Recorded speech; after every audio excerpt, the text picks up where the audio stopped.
Friends, आज की video में मैं लेकर आई हूँ आप लोगों के लिए क्लास 10th के हिंदी ग्रामर के वाच्य टॉपिक के ऑब्जेक्टिव टाइप क्वेश्चंस यानी एमसीक्यू। अगर आप मेरे चैनल पर नए हैं तो आपको बता दूं कि वाच्य टॉपिक की एक वीडियो मैं पहले ही अपलोड कर चुकी हूँ। डिस्क्रिप्शन बॉक्स में आपको उसका लिंक मिल जाएगा। तो आइए स्टार्ट करते हैं वीडियो। 22 है भाववाच्य की पहचान होती है। तो भाववाच्य की पहचान होती है जहां पर क्रिया अकर्मक होती है। यहाँ पर सेकेंड ऑप्शन आपका राइट है। क्वेश्चन नंबर 2 है भाववाच्य की क्रिया सदैव किस रूप में होती है। यहाँ पर ऑप्शन राइट है आपका सेकेंड, पुल्लिंग में। अब कैसे होती है, जब हम किसी भी चीज को भाववाच्य में देखते हैं तो वहां पर पुल्लिंग यूज होता है। जैसे एक सेंटेंस लीजिए, रमा से चला नहीं जाएगा। ठीक है, ये दूसरा बंदा सोच रहा है कि रमा से चला नहीं जाएगा। ठीक है, हो नहीं रहा ये काम, भाववाच्य का सेंटेंस है। अब यहाँ पर जाएगा शब्द जो है वो क्या है, पुल्लिंग है। इसी को पुल्लिंग कहा गया है कि भाववाच्य की क्रिया सदैव किस रूप में होती है। तो भाववाच्य की क्रिया सदैव पुल्लिंग में होती है। अगर क्वेश्चन नंबर 23 है, हिंदी में कर्मवाच्य तथा भाववाच्य के वाक्यों में प्रायः लोप कर दिया जाता है। तो क्वेश्चन में पूछ रहा है कि जहां पर कर्मवाच्य होते हैं और भाववाच्य होते हैं वहां पर किस चीज को मिस कर दिया जाता है, यानी उसकी महत्वता कम हो जाती है। तो यहाँ पर आपका आंसर है क्रिया का। ठीक है, अब कैसे, जहां पर कर्मवाच्य होता है वहां पर कर्म यानी काम की प्रधानता हो जाती है, और जहां पर भाववाच्य होता है वहां पर भावनाओं की प्रधानता हो जाती है। इन दोनों ही चीजों में जो क्रिया होती है, जो काम हो रहा होता है, उनकी इंपॉर्टेंस कम हो जाती है। तो यहाँ पर वही पूछा गया है और इसका फर्स्ट ऑप्शन राइट है। क्वेश्चन नंबर 24 है, जिस वाक्य में डैश की प्रधानता ज्ञात हो उसे भाववाच्य कहते हैं। तो यहाँ पर बात हो रही है फ्रेंड्स भाववाच्य की। तो जहां पर भावनाओं की प्रधानता होती है वहां पर क्या होता है, भाववाच्य होता है। पहले ही आप जानते हैं। तो यहाँ पर फर्स्ट ऑप्शन राइट है, भाववाच्य। या फिर भावना ऑप्शन दिया होता तो भावना ऑप्शन भी आपका राइट रहता। और 25 है, निम्नलिखित में से भाववाच्य का उदाहरण है। तो यहाँ पर फर्स्ट ऑप्शन आपका राइट है, थोड़ी देर सो लिया जाए। अब सेकेंड ऑप्शन देखिए आप, मैं पत्र लिखता हूँ, क्या है, कर्तवाच्य है, तुरंत काम किया जा रहा है। 3 है, मुझसे पत्र लिखा जाता है, मतलब मेरे द्वारा पत्र लिखा जा रहा है, यहाँ पर भी कर्तवाच्य है। 4 है, लड़का चित्र बनाता है, यहाँ पर भी कर्तवाच्य प्रेजेंट है। तो फर्स्ट ऑप्शन ही आपका राइट रहेगा, थोड़ी देर सो लिया जाए।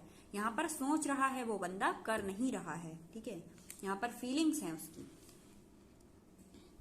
क्वेश्चन नंबर 26 है, कर्तवाच्य में क्रिया के लिंग तथा वचन किसके अनुसार निर्धारित होते हैं। तो कर्तवाच्य में क्रिया के लिंग तथा वचन कर्ता के अनुसार निर्धारित होते हैं। एग्जाम्पल द्वारा बताती हूँ आपको।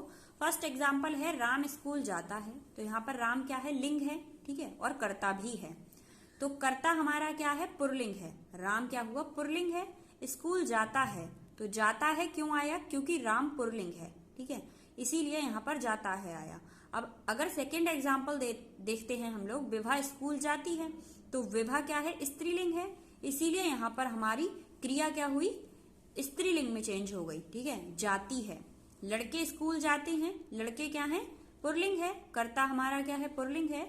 स्कूल जाते हैं, जाते हैं क्यों लगा, क्योंकि ये पुल्लिंग है, यहाँ पर क्रिया हमारी चेंज हो गई। तो ये थे आपके 3 एग्जाम्पल। इससे आपको समझ आया होगा कि कर्तवाच्य में क्रिया के लिंग तथा वचन कर्ता के अनुसार चेंज होते हैं, कर्ता पर डिपेंड करते हैं कि वो लड़का है या लड़की, स्त्रीलिंग है या पुल्लिंग।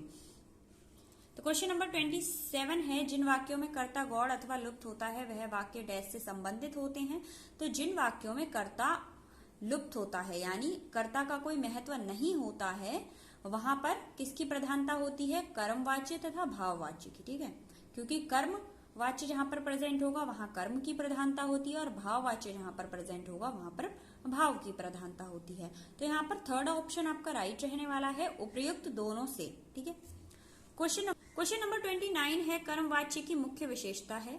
तो कर्मवाच्य की मुख्य विशेषता ये है कि इसमें कर्म प्रधान होता है, और सेकंड है कर्ता गौण होता है। तो यहाँ पर दोनों ऑप्शन आपके राइट हैं। कर्ता का इंपॉर्टेंस कम होता है, गौड़ का मतलब इंपॉर्टेंट नहीं होता है, रहता जरूर है, प्रेजेंट जरूर है, पर उसकी महत्वता ज्यादा नहीं है, कर्म की महत्वता ज्यादा है। तो यहाँ पर फर्स्ट और सेकंड ऑप्शन आपके दोनों ही राइट हैं। तो यहाँ पर आपका थर्ड ऑप्शन राइट रहता है, उपयुक्त दोनों। क्वेश्चन नंबर 30 है, वाच्य का क्या अर्थ होता है। तो वाच्य का अर्थ होता है बोलने का विषय, जो बोल रहे हैं हम वही होता है वाच्य। जिस सेंटेंस को हम बोल रहे हैं वही वाच्य होता है। क्वेश्चन नंबर 31 है, क्रिया के जिस रूप द्वारा कर्ता कर्म या भाव का विधान हो उसे क्या कहते हैं?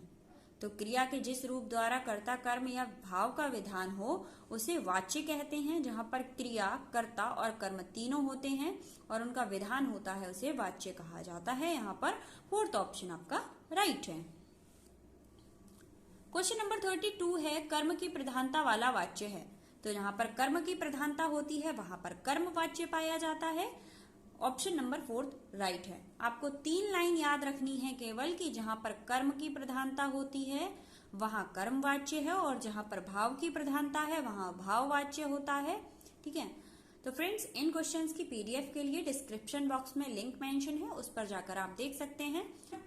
33 है, सूचना विज्ञापित आदि में जहां कर्ता निश्चित ना हो वहां निम्नलिखित में से कौन सा वाच्य होता है? मतलब आपको कोई सूचना दी गई कि वहां पुल के पास कोई मर गया है। ठीक, तो मर गया है ये तो हमें पता है कि मर गया है, पर ये नहीं पता है कौन मर गया है। तो यहाँ पर क्या है, कर्ता निश्चित नहीं है हमारा, बट कर्म निश्चित है कि कर्म हुआ है वहां पर। तो कर्म की प्रधानता है यहाँ पर, तो कर्म वाच्य यहाँ पर प्रेजेंट है। तो सूचना विज्ञापित आदि में जहां कर्ता निश्चित ना हो वहां पर कर्म वाच्य प्रेजेंट होता है। क्वेश्चन नंबर 34 है, प्राय असमर्थता या विवशता प्रकट करने के लिए नहीं किस वाच्य के साथ प्रयोग होता है? तो प्राय असमर्थता या विवशता प्रकट करने के लिए नहीं भाववाच्य के साथ यूज होता है। जहां पर भावनाएं पाई जाती हैं वहां पर नहीं शब्द का ज्यादा यूज होता है।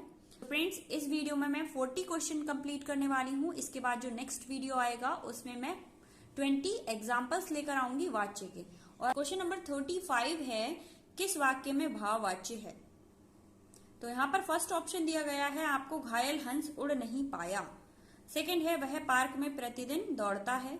तो इन दोनों में ही क्या है, आपका कर्तवाच्य प्रेजेंट है। घायल हंस उड़ नहीं पाया और वह प्रतिदिन दौड़ता है। मुझसे पेड़ पर चढ़ा नहीं जाएगा।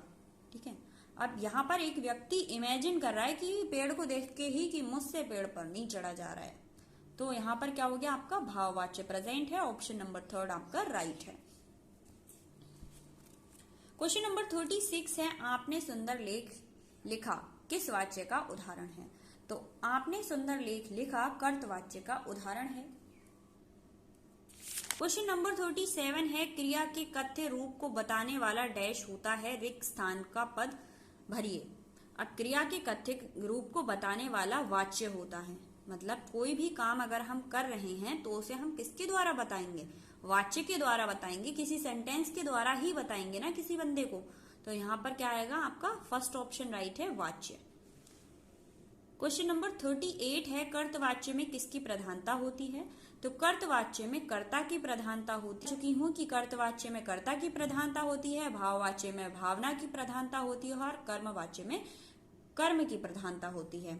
39 है, वह पैदल नहीं चल सकता, वाक्य में प्रस्तुत वाच्य लिखिए। तो वह पैदल नहीं चल सकता वाक्य में कर्तवाच्य प्रेजेंट है। ये कहानी नहीं पढ़ी गई, कर्तवाच्य में बदलो।